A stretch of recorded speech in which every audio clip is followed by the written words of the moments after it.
Hey guys, Zenia here from Swift Movement Academy. Today what I'm going to take you through is the technique for a single leg hip thruster. So, progressive variation of the glute bridge as well as of a hip thruster bilaterally.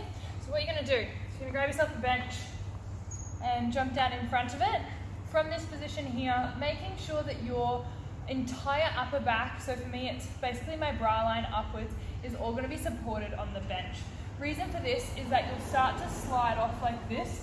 You don't have a really strong grip on the bench to be able to maintain the position that we want throughout the lift.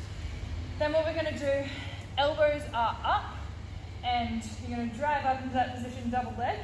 From there you can elevate one leg. I don't really mind if that leg's up here or out straight or whatnot, whatever feels comfortable. The biggest thing we want to do with this, same as our double leg hip thruster, chin tuck. So we're going to drop down and drive up, making sure at the top position here we're straight through there. So you don't want to be driving up and sort of arching through our lower back.